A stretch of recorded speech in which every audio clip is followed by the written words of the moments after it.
Remember when I said I was ready? I was It's fucking fine. lying. You want me to All start? right. No, I'm good.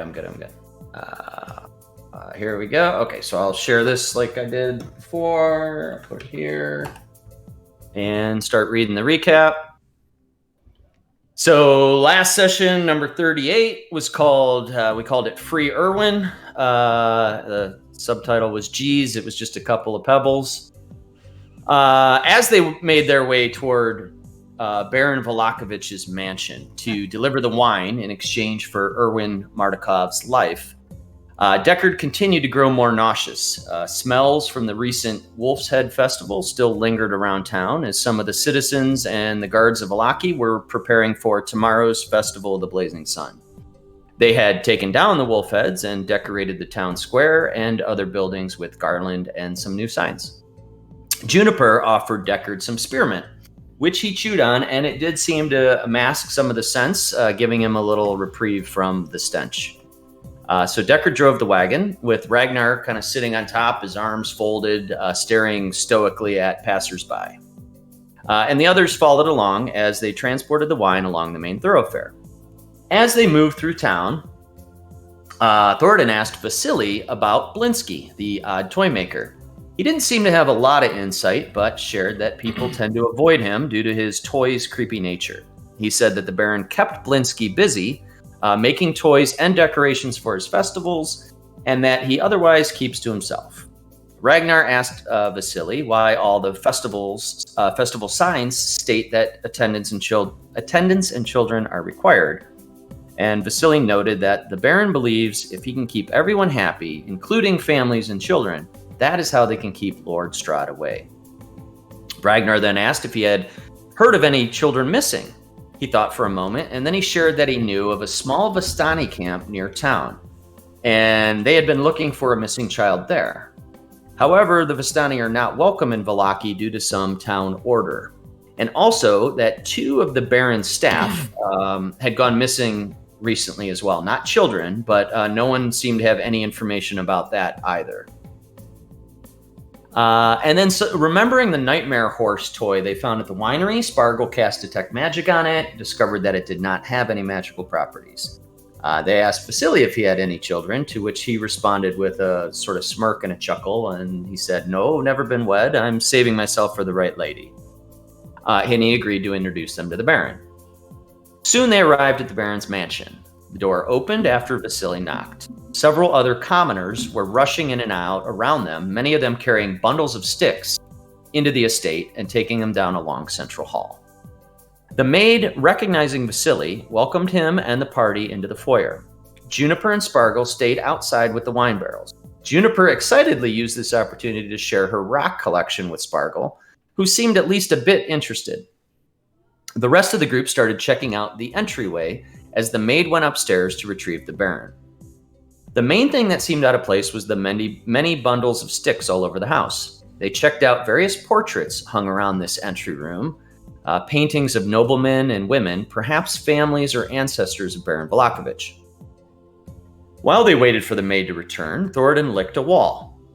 The leathery wallpaper was made from painted animal hide and did not taste that great. It was dry and scratchy, made ages ago, and overgrown with decades of mold and rot. His tongue picked up several unknown small morsels that were moist and chewy, leaving a salty, rotten flesh sort of taste on his breath. Some of these bits stuck in his teeth and left an odd burning sensation in his throat. P.S. Matt, stop doing this weird crap and I won't have to write these things. That was on request. Amber said I had to write a whole paragraph about you licking the wall, so that was how it happened. Wow. In retcon. After a few moments, the maid returned and said that the Baron would see them in his study. They climbed the well-made steps up to the second floor to find more paintings and lavish drapery on this floor. The maid guided them down the hall to an elegant library with tons of books. Sitting at a massive desk in the center of the room was a rotund man wearing armor and very fancy cloak. On both sides of the Baron sat enormous mastiffs, quietly sleeping on the carpet.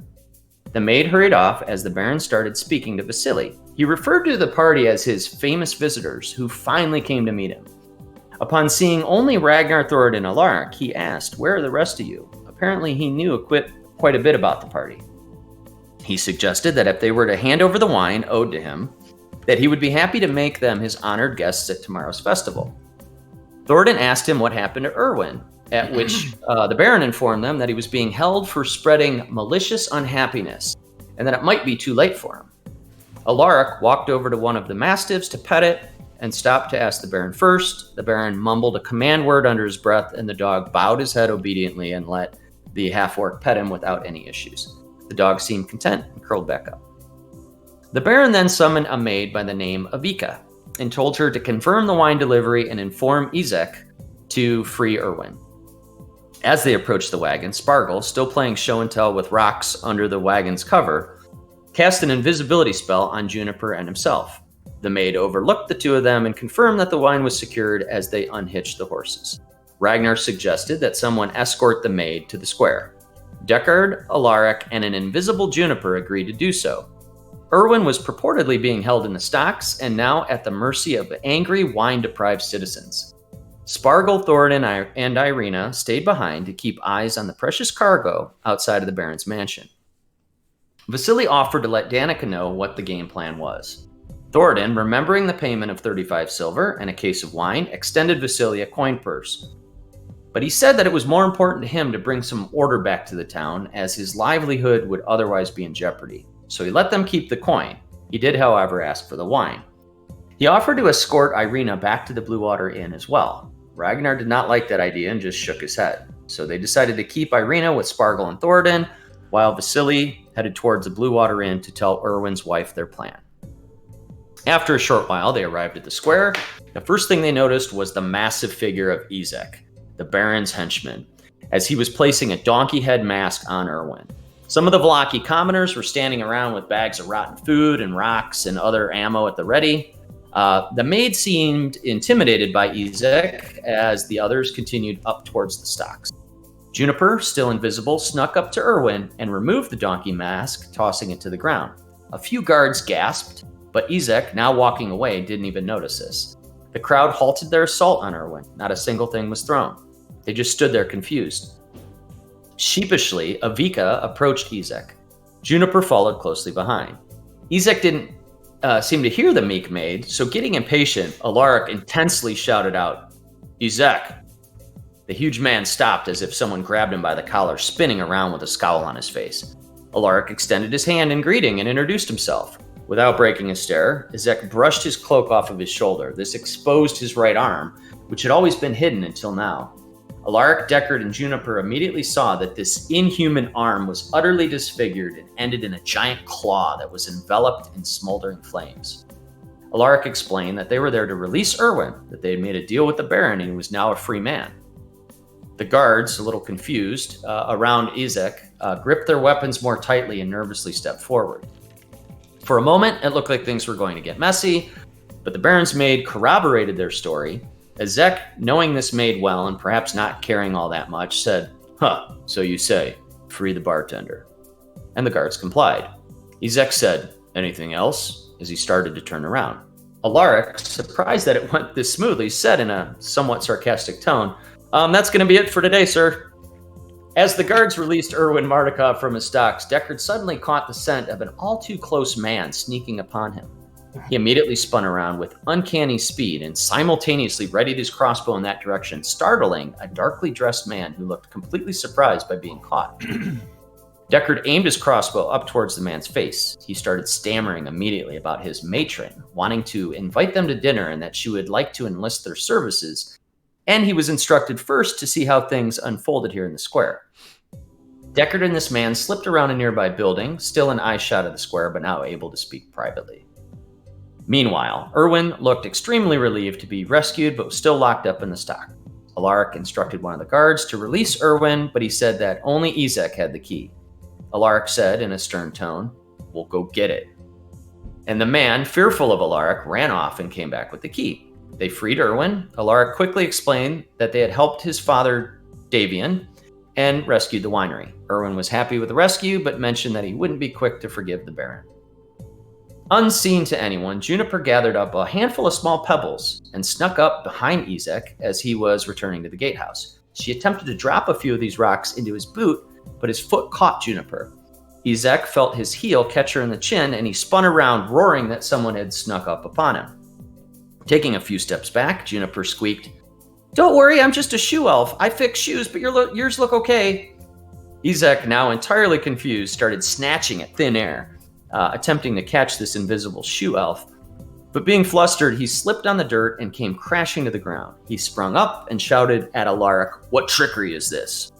Juniper dashed off towards the Baron's mansion to get help from the others, explaining, "I'll go get help, guys." Alaric just played dumb. Ezek shouted to the guards and had them surround Alaric and Erwin. The maid tried to step out of range, but Ezek had one of the guards grab her too. Man, I wrote a lot of shit.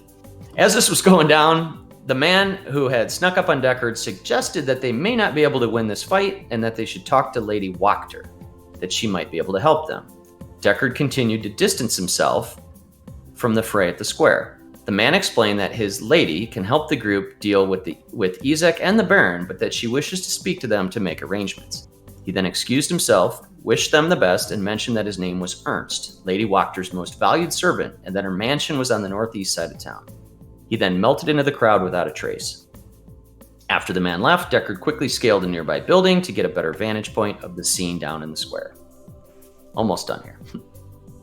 Ezek interrogated the maid Avika, who was just as confused as everyone else. Juniper then used her mud magic to create tiny footprints in the dirt, leading away from the square and the group.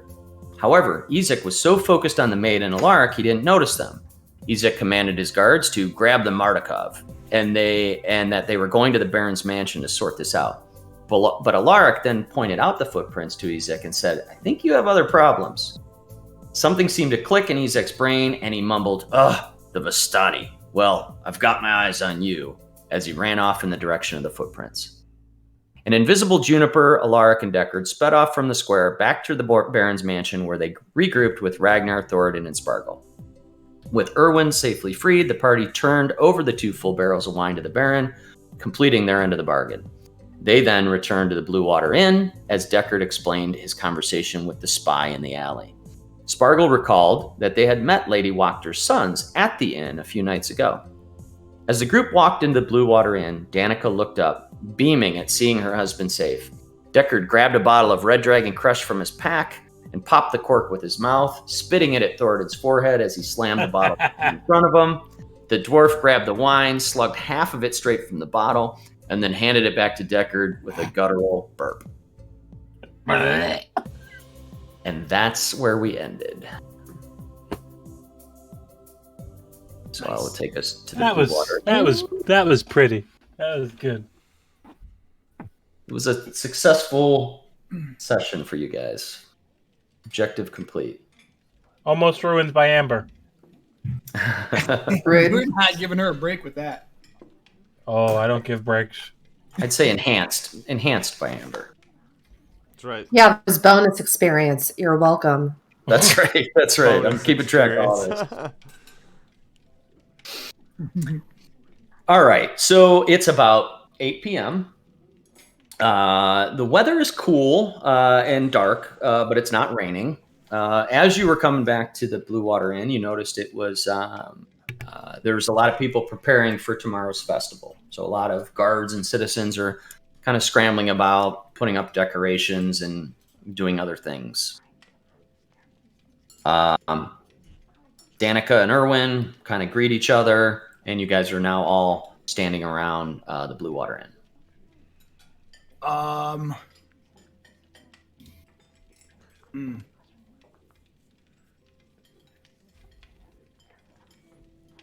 Okay, I feel Everybody's like I've drinking been at this point, right? Hell yeah, brother. I feel like I've been too obsessed with this. And I'll wait. I'll be Spargle. I've been kind of obsessed with this Blinsky guy. So I apologize if this seems like a dumb idea, but they're decorating for the festival.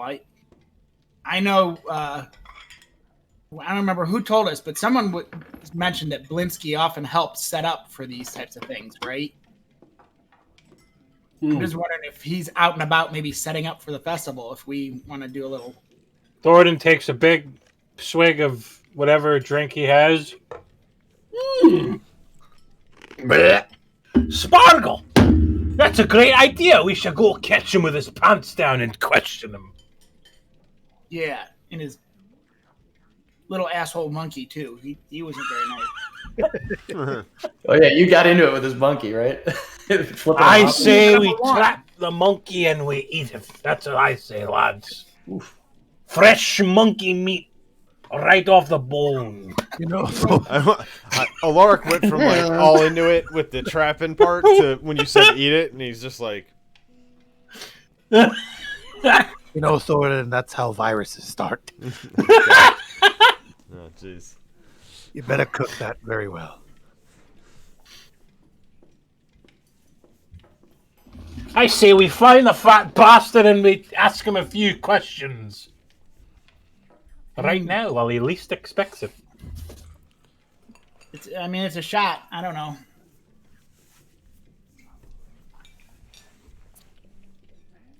Maybe we put some masks on, see if they have masks, and we just run around town and, like, fucking kidnap them, you know? As long as we're not I got a crying kid. I'll be right back. unhappiness. While you guys are talking, Vasily kind of leans over. He's standing right next to Ragnar, and he says, he goes, "It is getting a little late. I'm going to head home unless there's any other way I could be of service to you guys." Oh. He's talking to Ragnar. Deckard's sitting there too. So, All right, so... Well, hey, man, but before you go, can you tell us a little bit about what's going to happen with this festival going on today? Like, what kind of thing can we expect? Well, they're getting a little bit sort of routine. The last several have been. They'll start at high noon tomorrow, as always. They will start in the center of town, in the town square. It's usually a bit of a surprise in terms of what they do, but the expectations that all citizens of Vallaki are there and present, and the Baron will be the master of ceremonies, and you kind of get the sense that he's starting to be like a little, flippant about the whole affair. And he says, and we'll go through the motions, and we'll make sure the Baron doesn't get upset, and everybody will go home. He says there will be food and drink, and thanks to you guys, there'll be a lot of wine. So, at least that's something. Suppose we didn't show up. Like, what would happen then? Not sure. I got the sense that the Baron thought that you were going to be honored guests, and he was going to make a bit of a spectacle or a bit of a promotion about you guys to kind of, brag to the population. But as you're not citizens here, you're really not bound by any Wallachian laws. So I don't think you're going to have guards coming for you. And it's really probably up to you guys. All right. He yawns and he says, well, my home is on the northeast side of town. I'll plan to look for you guys sometime in the morning. And if you decide to go to the festival, I am required to be there. So maybe I'll see you there. All right, Vesuvius, get some sleep, and we'll catch you tomorrow, lad. Did you say Vesuvius? Yeah, sir, you sure did. Ragnar claps him on the shoulder, and he's like, "You're all right, Vasily." And he's got his case of wine. Did you guys give him his wine? Maybe not. So he does ask about his wine. Oh, jeez. Yeah, follow me, lad. Okay. So you go and give him a case of... I don't know where I go, but I just stop walking. Yeah, I think they you knew that they put your extra stash of wine. Oh, by the way, right?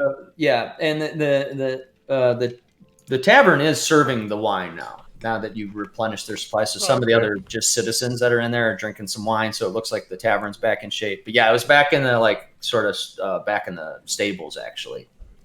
So what is it? Bottles that we have for him? We owe him a case. So I'd like to pick one up and throw it to him. Okay. So I throw him the fucking bottle of wine. Just All right. one. One out of Yeah. how many are there? There's like 6. There's like 6 in a little. All right, so I take one thing of Alto wine and I just go to throw it to him and see what happens. All right, make a dexterity. Fuck. Why do I do this to myself? Because it's exciting. It's fine. It is. You're right. Here you go, lad. Here's a bottle of some fine wine. Okay. You toss it to him, and you're actually surprised at how quickly he kind of snatches it out of the air, grabs it right by the neck, and sort of like in the Matrix, kind of just snags it, and Ooh. and he looks at you, and he's like, "Careful there. There's not too many of these left." Ah. You got hands like Willie Mays, do you, lad? Let me throw you another one. And one more. That's it. Just one more, if that's okay. Go ahead. Just one more. Throw another one. Figure I might as well test my luck. Yeah, do it till it breaks, right? Oh, There you go. going in.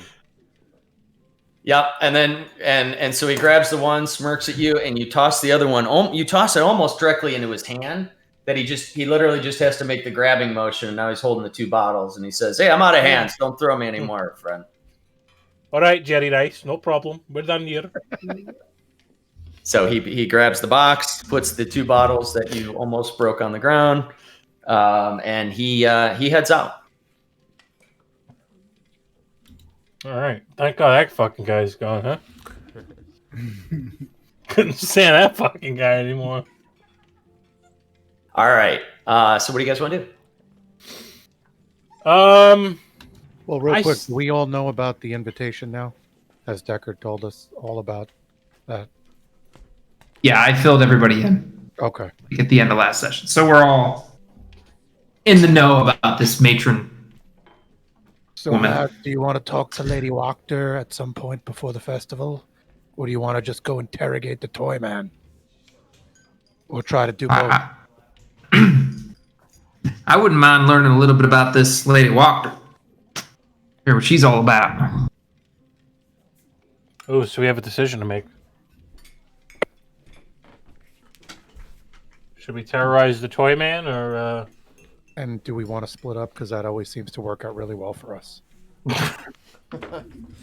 Yeah, I'm game for whatever you want to do, but I don't think it's worked out very well for us when we have split up. we stay together. That's how we lost Blackburn. God Let's go rest see his the toy soul. man. We should be able to get over with him quickly and then go see this Lady Wachter. You said it's like Do- like it's a bad thing, Thornton. Rest his wretched soul in peace. Blackburn. The troubled soul he was. Jennifer kind of perks up and asks what happened to him. I hope that's It's how you Lachlan. actually react in character. Oh, Blackburn's skull got smashed by an angry witch who lived in a mill. She crushed his skull with the fury of 1,000 ogres. It's funny you mentioned that because on the way to Valaki, I did see a smoldering corpse outside of a windmill. Jennifer Uh-oh. looked horrified. Is that true? Is that real? Oh, Looked like man. there was some kind of a wolf cape, Yeah.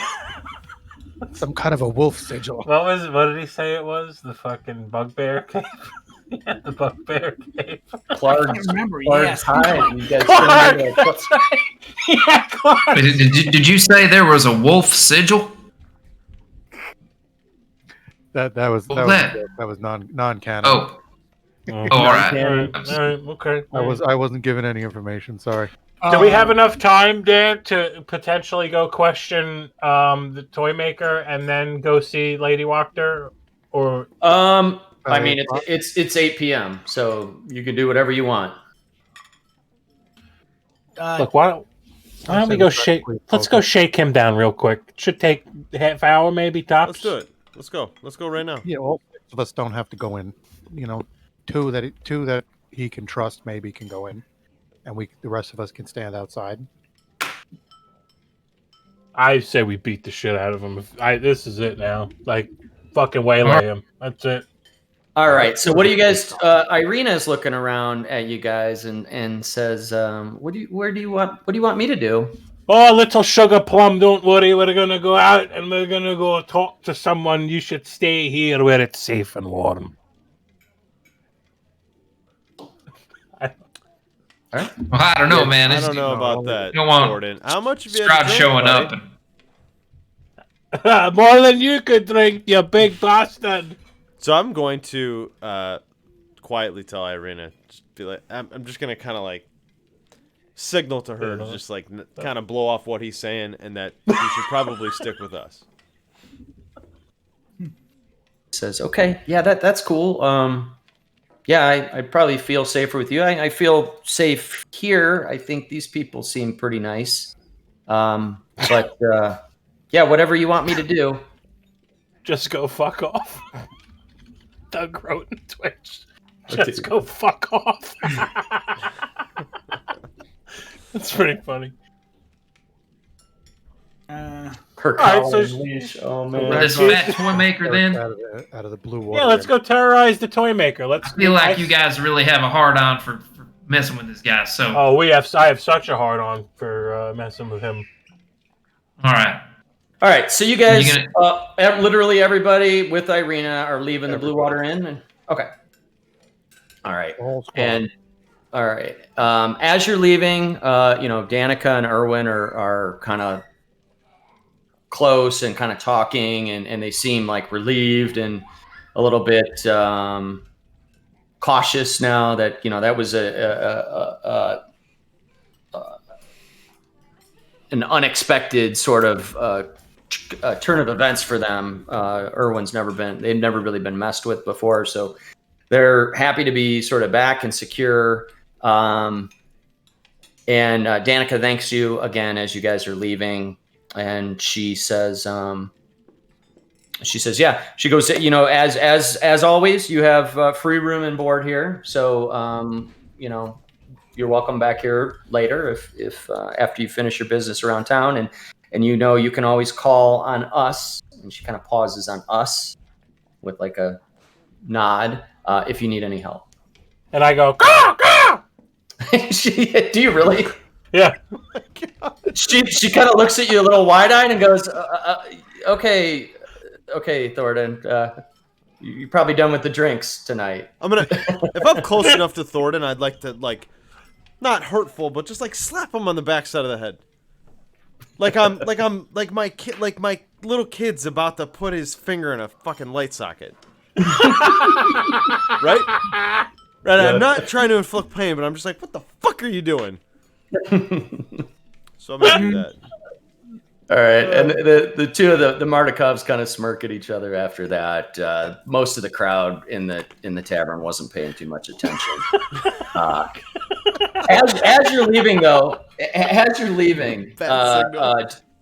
Danica says, "Oh, guys, by the way, those Wachter kids were here earlier, and man, they really tied one on. So just keep an eye out. They tend to get into a little bit of trouble when they've drank too much, and they were heading towards the east side of town. I don't know if you hear any commotion, could be those guys causing trouble again. And then you all leave, unless you want to talk to her more." I think we're I just good. let her know as we're leaving. Like we'll probably ask for those rooms that you offered, when we get back at some point, but it may be later. She says, of course. We will certainly not rent them out. They will be held for you should you return later. Thanks. All right. So as you guys are walking out, there is a crowd on the street. I mean, it's a busier night than usual, being the eve of the festival. And Deckard, as you're walking out, you feel a tap on your shoulder. And you look over and you see the same dressed in black, sort of quiet guy, Ernst, who you had seen at the square. He says, my lady would like to extend you a formal invitation. And he hands you a piece of paper. Yeah. And I'll Grab it. Okay. That's what it looks You're a little like. sneaky fella. You're always sneaking up from behind me, man. It's Says, kind of unsettling. he says, I apologize. It is sort of in the, it's part of my requirement of my job. Looks like German World War Alright. II propaganda.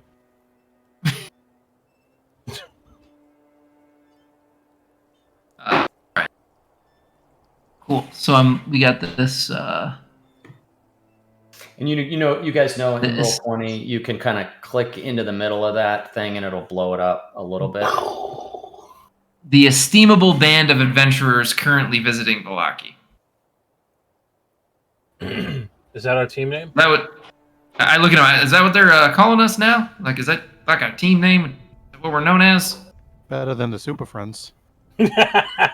He looks and kind of bows and he says, my lady means the just utmost respect. I missed the And name. you will I'm have- sorry. What was it? We're the What's estimable. That. Band of Adventurers. Oh my god! I'm sorry. Yeah. I didn't realize that was right in front of me. Yeah, the estimable band of adventurers, Cruelty, currently visiting Valaki, who are really good at reading and helping other people with things. And Adam, you can like sort of click into the middle of that image to blow it up if you need to. All right. Perfect. He says, you're should you choose to take up my lady's invitation, it will be a couple hours before they're ready for dinner. You know enough that the bottom of the invitation there indicates probably about 10 p.m. All right, we'll put it on our quest log. We'll hit it up after we question the big boy. So, tell me, man, why might I want to take her up on this invitation? Well, she has a proposition for you that she believes is mutually beneficial. Sounds dirty. How can I trust that we're not walking into a room where a bunch of y'all just want to kill us? Oh, that may be a risk you need to take, but it's entirely your choice whether you wish to explore the opportunity. All right, man. And can everybody see me talking to this guy, or what's the? Yeah, you're barely outside the door. It was almost like he was waiting for you to come outside of the blue water. Oh, got it. So, hey guys, hey friends, this is a feller I was telling you about. Snuck up behind me in the square and breathing on my neck and stuff, and invited me over to that brew house. Now that you're calling attention to him, he seems to be a little bit more uncomfortable and shifty, and he says, "If that'll be all, sir, I will take my leave." All right, man, you're a squeaky little fella. Kind of freaking me out.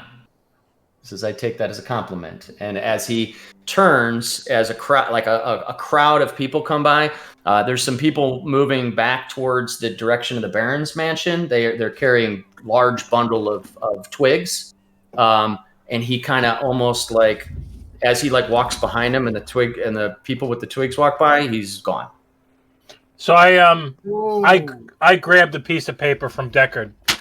I grab it, and I open it up, and I read it. And I say, "Lad, I don't trust this. This is in a language I've never seen before." And then you notice he has it upside down. Gordon has it upside down. I don't trust it, lads. It's in a language I've never seen. I don't get it. Oh, I see him do that, and I look at Juniper, and I'm like, "Do you have anything that could sober this big dwarf up?" Because I don't think I have anything that can sober that up. Oh, wow. cup of coffee. Hey, that spearmint you gave me that worked some wonders. Why don't you guys grab that from him before he eats it? Hey, Thornton, man, hey, give me that bag, brother. Give me that bag, man. Let me take a look. Can I have a bag, man? I gave you some Red Dragon Crush last night. You can give me the bag. There you go. Thanks, man. Appreciate it. Do we know where? Well, let's go mess with the toy maker first. We don't need to worry about this invite yet. Yeah, if we make, I mean, I think it's okay. I think it's a good idea. Maybe check it out. At least hear what these people have to say. I agree with you about being on guard, but We're being Curious too. waiting. I'm curious too, but do we know where she She lives? told you last time. I don't remember where. It's in the southeast, right, Dan? Northeast. Northeast. Yeah. Northeast. I had like a 25% chance. And Danica said there was some commotion on the east side of town too. Okay, northeast. So we should have asked that squeaky little fella, that sneaky one. That he told me it's in a big. It's like the big house or building right on the square, right? Yeah, If we I walk remember long right, enough, like we'll it's- find it. okay, we'll find it. Let's go. It says Wachter House. I mean, we can probably. I mean, I don't think this is an. We get close to it, we start going, hey, is this the Wachter House? Yeah. Okay. Yeah, let's boogie. Lady Wachter. All right. So where are you guys headed? No. Blinsky's, baby. Blinsky's. Okay. Let's Now go to Blinsky's is North King. yep. Juniper. Did you I'm say sorry. something? No. Oh, I thought you were saying something else. Okay. And you guys are not far from Blinsky's. You have been there before, and it's only like a block away. Really. Oh, let's So- go. On the town, Okay. I'm all fucking... I'm looking drinked around up. for people setting stuff up too. So like if we see anybody like it looks like they're putting up any kind of decorations or whatever, I'm looking to see if that fat clown is over there doing shit too. I'm gonna slap his fucking big ass around. And you do as you're walking through town, you're looking for him, and you haven't seen him. You do see a lot of people out, more at this time of night than you've seen before, and they are just putting up signs, hanging garland, setting up tables, stuff like that. Most of them moving towards the square that you've been at before, where you rescued Erwin.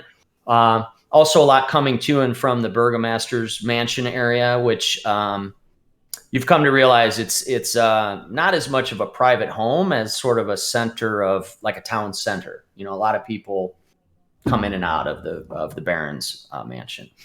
But with in a few minutes, you make your way to Blinsky's toy shop. Just as a reminder, it's a cramped shop, has a dark entrance portico above which hangs a wooden sign shaped like a rocking horse with a B engraved on both sides, like kind of mirrored. Flanking the entrance are two arched lead-framed windows, and through the dirty glass, you see jumbled displays of toys and hanging placards bearing the slogan, "Is no fun, is no Blinsky." As you're kind of walking up the steps to the stoop or the front door, the door swings open, and a man and a woman, just Vallaki commoners, walk out, and they have two wooden crates that have these bocce ball kind of sized like wooden, Like croquet balls? like about the size of a croquet ball, but a bunch of like sticks all like twined together to make like a little ball, and they Like almost look like Hellraiser? Oh no, you mean like a No.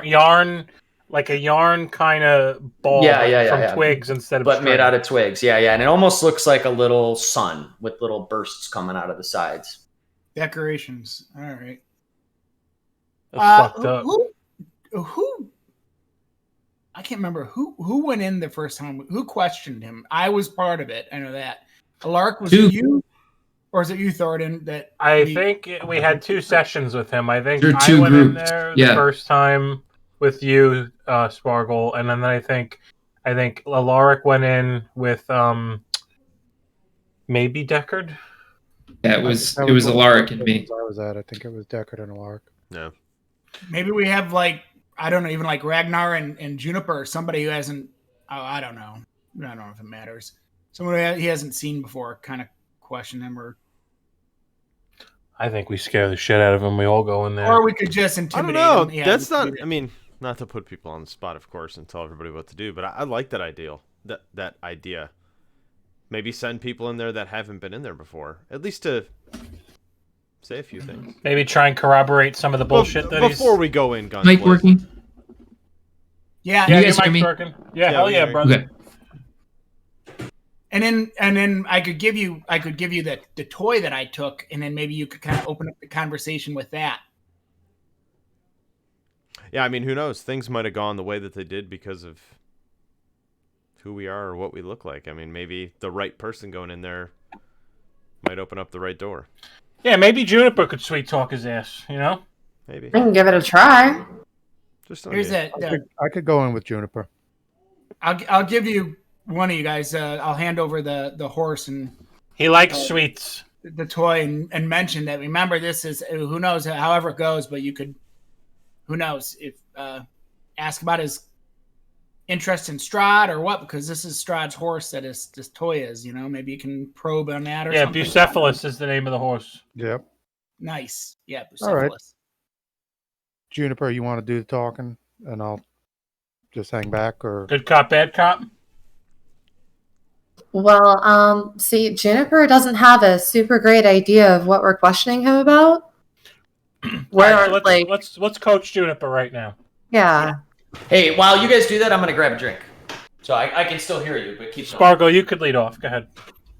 Well, I mean, we had those cards that Madame Eva portrayed for us, and one of them stated, I look through my note, my parchment. Yeah, Blinsky. So Blinsky is a toy maker for this cursed realm, and he makes these really macabre toys that are not really fun toys. In many cases, we're saying they're not fun toys. People are telling me they aren't the funnest toys. They're very dark. They're very grim. And there's some sort of connection between him and Strahd and the magic in this place. And we've come to that conclusion because there were cards drawn once, I believe, and Spargle's going to talk about that. And they were tarot cards, essentially, that pointed to him as some sort of force that we have to get some sort of information from.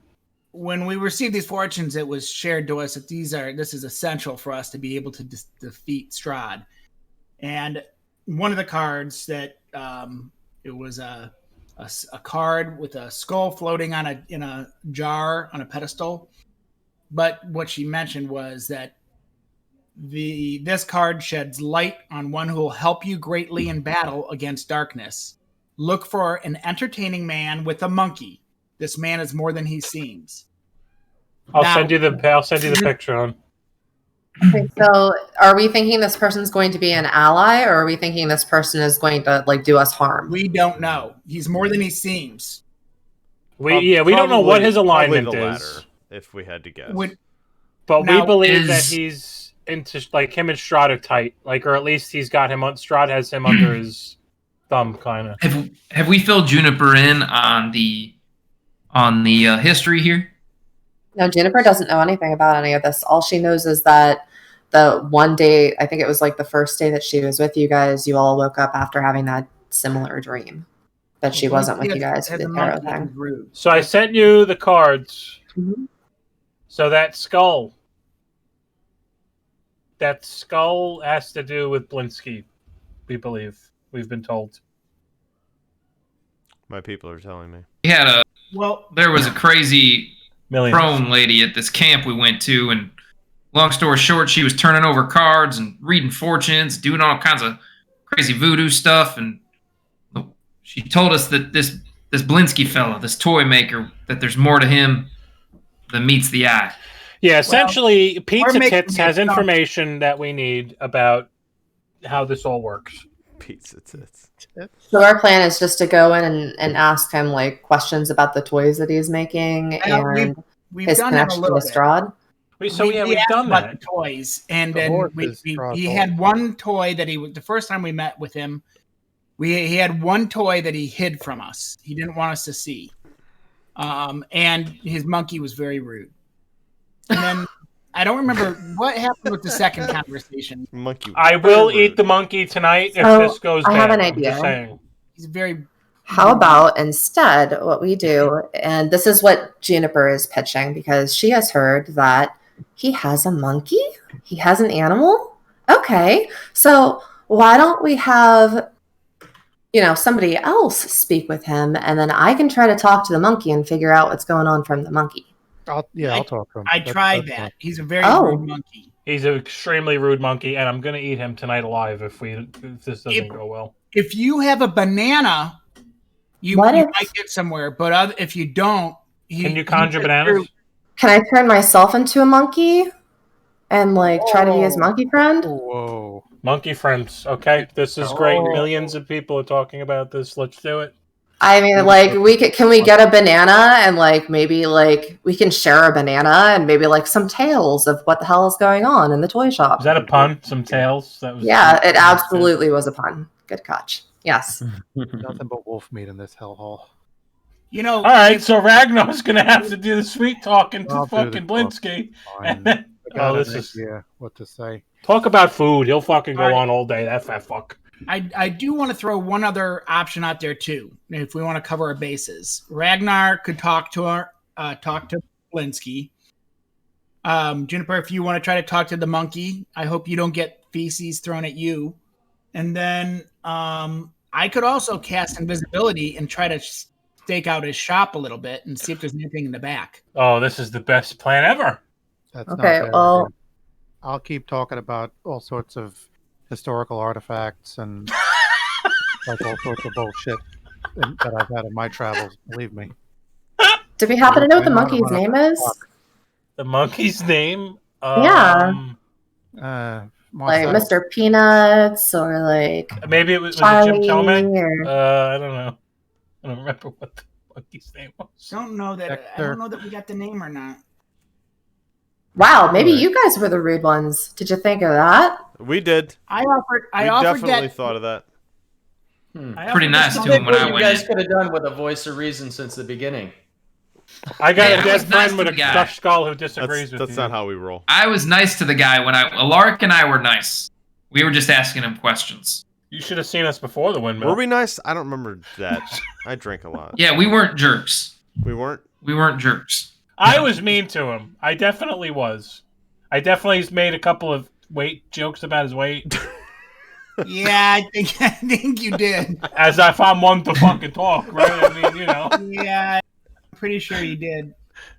All I right, think let's you have do his this. hat too. Don't you still have his hat? Oh my god, I think I stole his hat. Thornton checks his inventory for his hat. And he pulls out a disgusting, ratty looking hat. Is it like a fez? That's what I picture this guy wearing, a fez. No, it's more like you know those like 30-year-olds that go to breweries? Yeah, yeah. Those like a fedora type hat. I think it's like that. All right, lads. Spargle, let me see that nightmare horse. Oh, yeah. Oh no, okay, it's a jester hat. So that's what it is. It's a jester hat. Should I give it to them Yeah, to bring hand in? it. What do you guys think? Wait. To bring in, you mean like, hey, we found this in the street. We thought we'd bring it back to you, like a Yeah, peace make a offering? deal, right? Make a bargain, right? Make one of the best deals that you can make with this guy. No best deals. Not a bad idea. I like it. Depending on how badly he wants that hat back. All right, here. Hey, So I what's the throw worst that throws happens? the You hat, give the dude his hat back. Who cares? and it Can I smells. still get to be a monkey? Yeah, give it to Ragnar then. All right. I got the hat and I got the horse thing. So Juniper kind of goes out and gets some dirt from the ground, and she starts throwing it up into the air, and when it clears, she is a monkey. All right, LeBron James. Nice. Throwing Let's the see shit after. in the air. All right. Yeah, he throws the I see talcum what powder you're in the doing air. there. All right. Juniper, I'm gonna sell you as my. We're gonna have something to bond over because we're gonna both have monkey companions. Excellent. So he's gonna be all jazzed up that he met someone else who has a monkey friend. So right, Juniper let's do runs up his arm and immediately begins to groom his hair and pick little buggies out. I Okay. step behind like alley or something, so I'm not in the middle of the street. And I cast invisibility. I don't want to be just pop in the middle of the street and having somebody to see me disappear. So Oh, this isn't going to go well. I have a bad feeling about this. I'm sorry. What did you just say, Ponch? I step out of view, basically. You know what I mean? I'm looking for like just a dark corner or something to cast invisibility so that, eyes on the street don't see me just disappear. You know what I mean? Yeah, gotcha. Okay. Okay, so Ragnar normally has like kind of a disgusted scowl on his face, and that's like his resting face. So, he kind of like shakes his face a little, and now he's got like this look of this like really jovial traveling dwarf, minus all the scars. So he pushes the door of the shop open and walks in. Okay, you walk in, and Juniper the monkey is doing what? You're holding her. She's on your shoulder. On She's my walking shoulder. behind you. On your shoulder. She's okay. wearing the hat. Are you wearing the? Who's wearing the? I am absolutely wearing that hat. He's wearing the hat. And okay, and then Sparkle, you are slipping in kind of behind them, invisible. Yep. And being quiet, I assume as well. Yeah. Okay. All right. So you guys walk into the toy maker shop, and you see what looks like a toy maker shop. There's a workbench, and there's kind of garbage everywhere. There's shelves of some toys. It actually looks kind of sparse. As a little bit of sort of past info, this group bought all of his toys the last time they came, including his hat. So he had been remaking them. His back's to you for a moment, and you see that he is feverishly working on building these little sun orb things as a monkey is sitting on his workbench in a tutu and handing him sticks as he's weaving them together and throwing them in a little crate right next to him. He hears you behind, and he says, he doesn't look up, and he says, yes, I almost have one more box completed. Just wait a moment. And then he looks up, and he looks up, and I'm sorry. Is anybody else? So Alaric, Deckard, Irina, and Thornton are all staying out. Yeah, I'm not in there. Yep. Yeah, I'm staying up. Like And he's seen me. Yeah. Irina's with you guys Yeah. too. She's not going in? Okay. Yeah. So he hasn't seen any of you guys before. So he spins around and he goes, and then he immediately looks at the monkey on Ragnar's shoulder, and his eyes are real wide, and he goes, Piccolo, look, it's another monkey. Another monkey to come visit you. A friend has come to Valakia. This is wonderful. This is amazing. This is the most amazing celebration. Yes. Where did you find a monkey? Piccolo. The hat that Juniper's wearing, is it the one with the that real snazzy one with the bells on it? Yeah. Excellent. So Juniper takes the side of one of them, and she kind of starts shaking the bell at the guy, and she lets out a screech. So when you do that, the monkey who was starting to turn around he hears the noise and sees the hat and starts jumping up and down excitedly. And this Blinsky guy goes, and my hat! Oh my God! You found my hat! I had to sell it as part of a deal that I really didn't want to make with these other very rude visitors. I loved that hat. This is an exciting evening. So Ragnar walks all the way up to the counter, smiles at him, and he says, "Greetings. How are you? I'm Ragnar from Mithril Hall. Ever heard of it?" No, I haven't heard of Mithril Hall. I could tell from your appearance that you're a visitor. I assume you've come for the festival. Yes, friend. I'm a traveling archaeologist. I've been traveling these lands, looking for interesting ruins and artifacts. I heard about you from the other townspeople. I heard about the famed, excellent toy maker Blinsky. I'm assuming that's you. Yes, the man yes. with the pet monkey.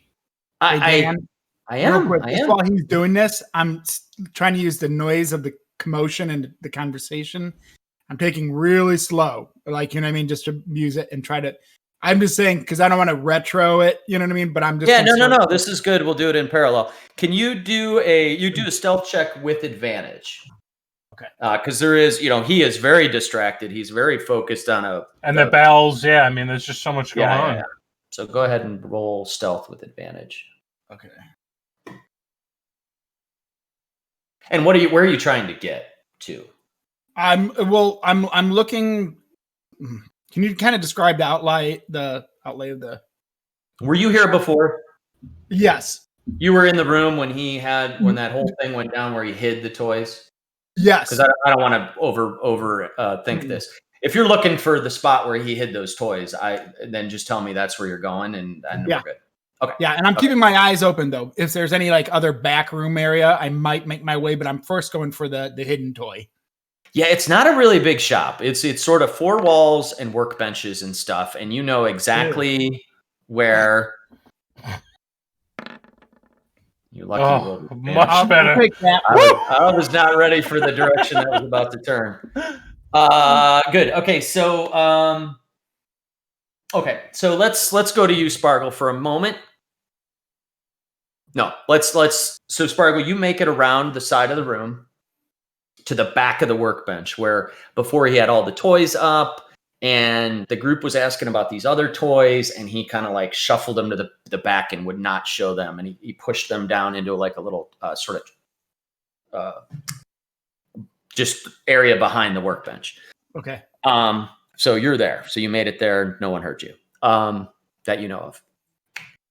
All right. So Ragnar, you're going to continue to converse with this guy. He seems enamored with your stories. And he says, I rarely get to meet people from outside of Vallaki. I love to hear about interesting people and creatures and places that I can turn into joyful toys for the people of Vallaki. Excellent, my friend. Well, before I say anything else, where I'm in manners, my pet monkey over here, her name is Juniper. She's wearing your hat. Someone told me that this was your hat.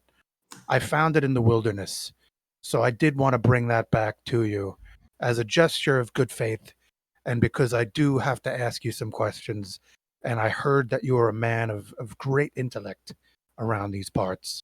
And when he says that, Juniper kind of takes off the hat and hands it forward, and then she does a little dance and curtsies. Wow, we never bargain like this. We So go to violence so fast. Blinsky's beaming. He's blushing when you say he's a man of intellect. He says, "Oh well, thank you," and I'm so excited to have my hat back. I wish I had more toys built. I would gladly exchange a couple of toys for my favorite hat.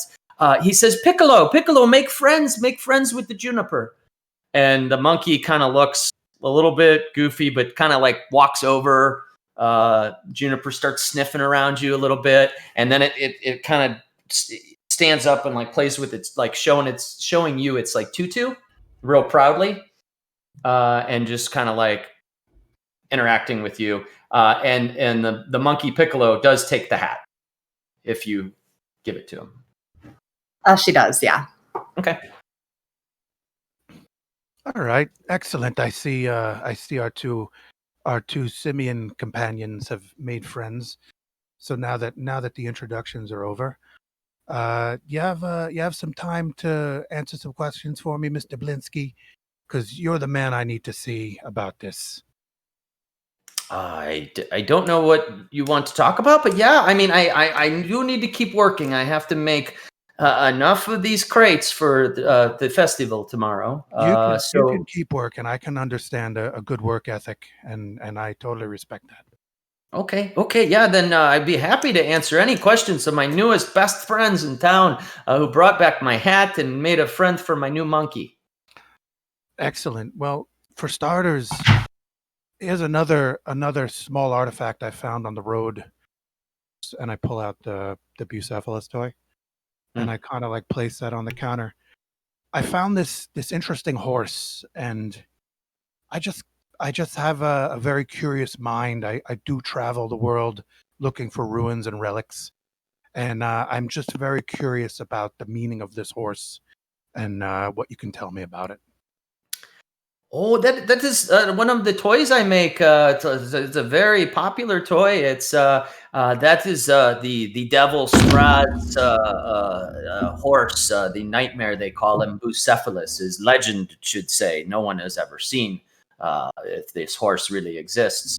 Of course, not in Vallaki. So yeah, I make that toy. That one looks like one of the earlier ones. It's been pretty used. So And that's interesting, Mr. Blinsky. So we don't really know if this is modeled after a real horse. There's just a legend around these parts about it. Yeah, it is. It is said that the Devil Strahd rides on a black horse with flaming feet, flaming hooves. I just find it to be a very vivid, very well made image. So I do gotta congratulate you on your craftsmanship. He bows, and no one compliments him on his toys. He's very happy and excited. As you get to that point in the conversation, Spargo, you get behind the workbench, and you see that there are 4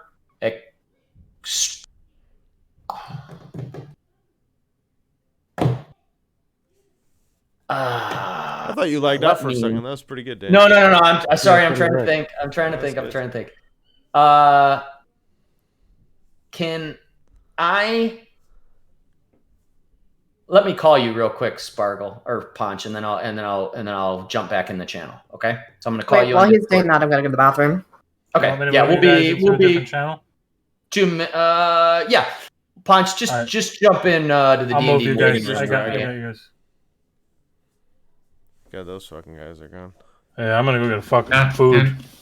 I'm gonna get food. Food. Will, is that your wife's office?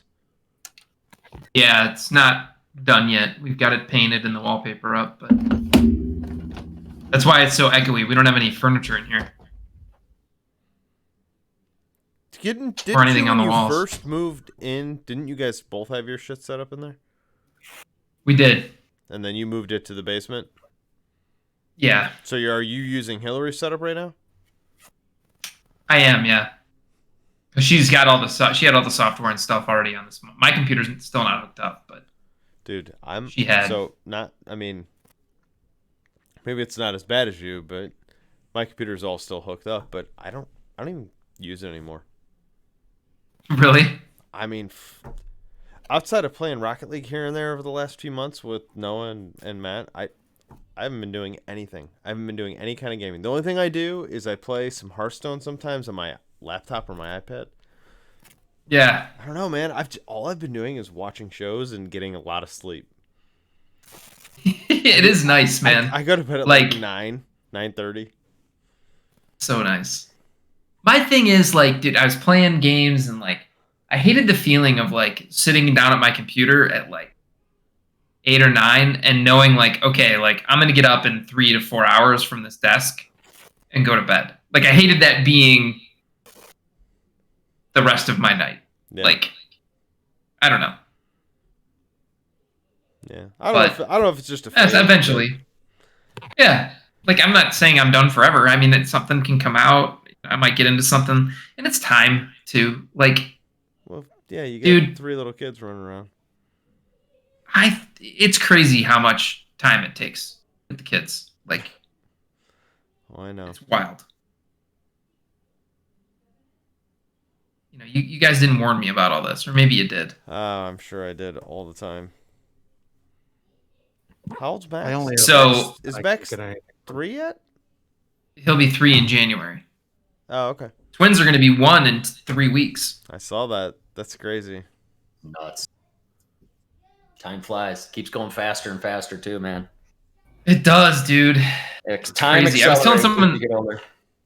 Can't remember who I was talking to about it the other day, but talking about how, like, I remember when I was a kid, the time between Thanksgiving and Christmas felt like an eternity. Dude, I'm telling you, I was just thinking about that today. Like, right? Yeah, like God, what the hell was I thinking about? But it was along the same lines of that. Like, you know, like summer break lasted 10 years when you were a kid. Oh, yeah. Exactly. But now when my kid's summer break is over in a day. It is. Yeah. It's just like, it's like a long weekend, and they're like, oh, they're back to school. And I'm like, what? I get annoyed too. That's because wild. Like, we'll set up like Christmas decorations, right? We do the trees and all that kind of crap. And I swear it seems like, we do it like the day after Thanksgiving, basically. And then I swear it's like, oh, it's June 4th, or I'm sorry, January 4th, and I'm taking everything down like a minute later. You know what I'm saying? It feels pointless putting it up. Yeah. Exactly. I get annoyed by it. I'm just like, oh, this is such a pain in the ass. So we Dude, just put these up. So for me, how this whole relative time bullshit is when I get my car out in the spring when the weather breaks and I'm like, oh, it's getting nice out. I get to drive it, and I swear to God, in less than 2 weeks, it's fall and it's time to put it in the garage for the winter.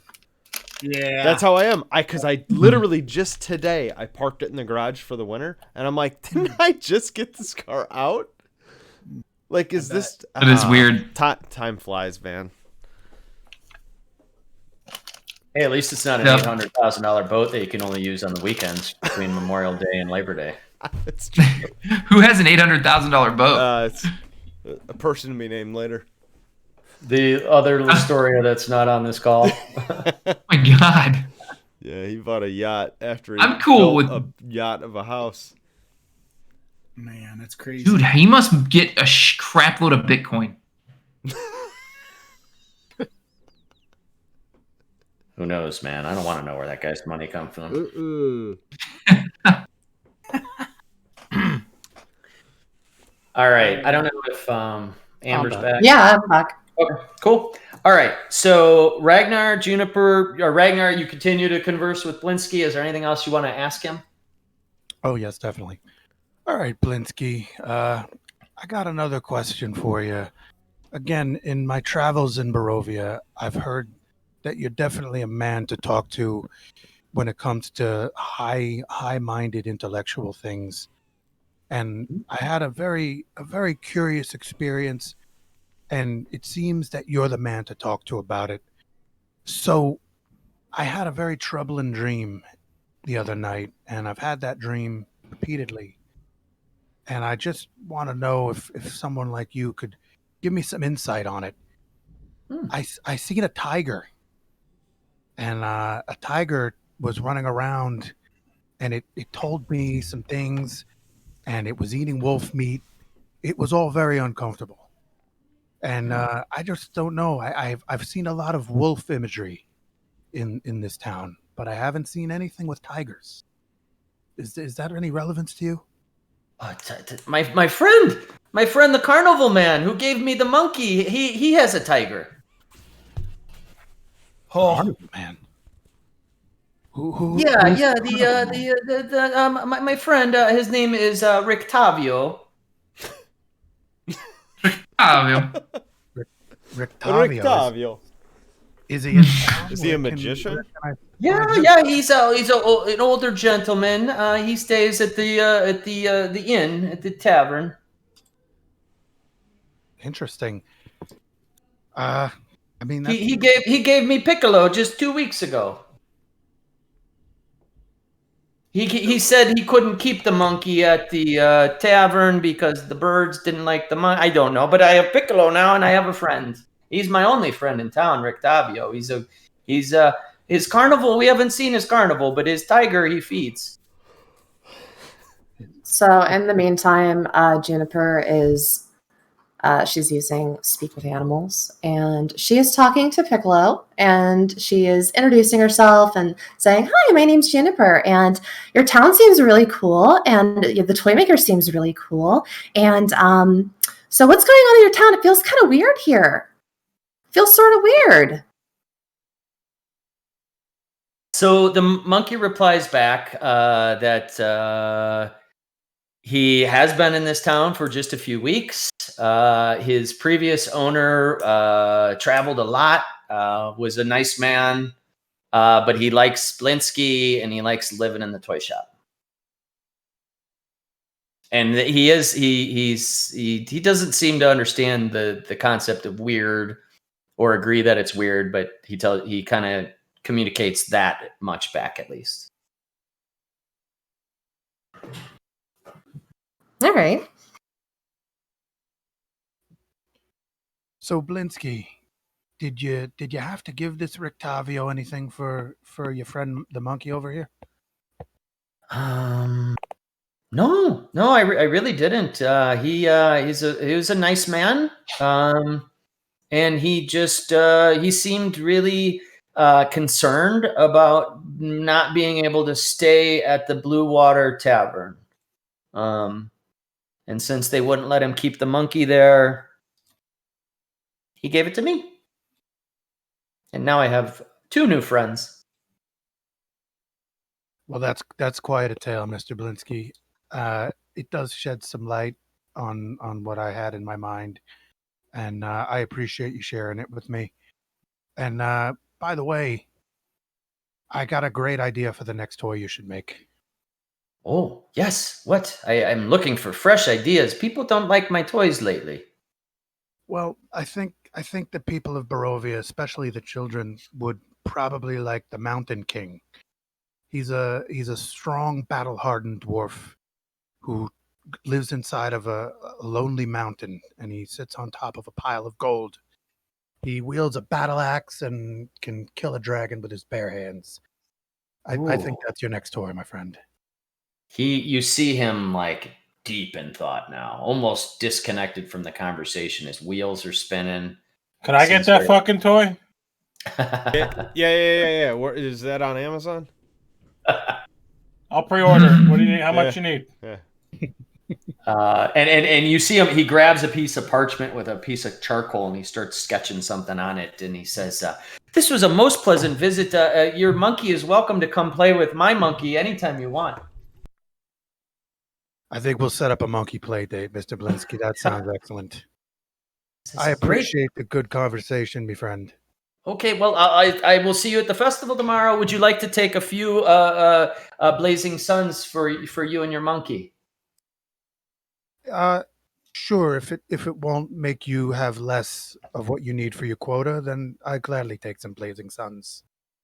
And he seems happy to hand you 2. And he hands you these coconut-sized wicker little suns that he made. Excellent. Again, I thank you. He says, yes. Well, see you at the festival tomorrow. It should be a great one.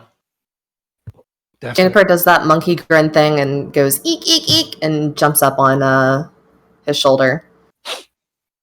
So they can Piccolo makes some kind of like, like the old, it makes a like grin, the little monkey grin kind of thing too, and some squeaky noises, and then resumes kind of helping Blinsky make these things. So I don't know if Sparkle can open the door without us in there. So I I'll give just, you a like- little tap, like right on your back. Ragnar just lets you kind of like know I'm right behind you. Okay.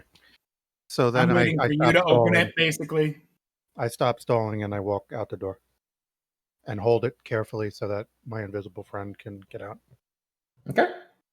And you guys all get back out, and Thornton, Alaric, and Deckard, and Irina are all outside, out front. They see you come back out with Juniper still as a monkey, and now you're holding these 2 wicker suns, and Sparkle is still invisible, but you guys are all standing in front of the toy maker shop. What did you find out? Is he working for Strahd? Lads, I think we need to go someplace out Yeah, of sight. yeah. and Let's move discuss away. things. Let's move away. I don't. Where would you like to go? What direction you want to head? In between here, where we are, and the Wachter House. You There's gonna be guys a lot have of people on the road, though, right? Yeah, there's a lot of people moving around for 8:15, 8:30 at night. There are you're again only a few hundred feet from the inn. Yeah, You're let's not go. entirely sure where the Wachter House is. Let's go back to the inn. We'll do a download, quick debrief of what just happened, And and then we'll make our way to the Wachter household. Are you going into the inn or just by the inn, kind of standing outside and talking? Probably Really? safer if we go in, right? that spare room, that garage thing where our shit is hidden. Holy crap. Oh yeah, we'll go in the garage. That's true. Okay, let Let's do me that. kind of clean this up. Yeah, we'll go in the van. Let me say you guys are in the van.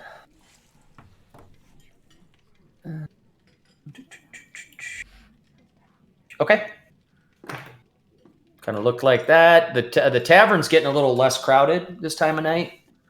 Maybe because people are busy getting ready for the festival. But you know your way around, and Mardikovs are cool with you kind of coming and going. So you can go directly into the barn area, and it is completely empty, of course. There are always ravens around, so it's not uncommon for there to be handfuls of ravens up in the rafters of the stable. So that is there. And there is a horse, as there has been in the northeast stall, a big, good-looking, like healthy-looking gray mare. Is it really a person? The horse? Yep. It's a horse, as far as you could tell. All right. You sure it's not a spy? Is it a werehorse? I know exactly what it is. You think it's a horse at this point. I think it's a spy. Is what I think it is. I want to lick the horse. You are allowed to think that. I want Ugh. to lick the horse. Are you literally going to lick the horse? I have to know what's going on with the Right. horse. I don't know make an how an- licking make- a horse make- is going to identify if it's a spy. Make an animal handling check. Oh, Jesus. Kiss the horse's neck. Thornton starts jacking off the horse. Okay. I know all the best All right. horses. You walk up, and the horse seems start to be a little uneasy with you coming into the stable area. But you lick its hind quarter. Whoa! I didn't say the hind quarter. Whoa! Okay, you lick its mouth. Neck. Yeah. It's Okay. Why is it? like any of it I don't matters. know.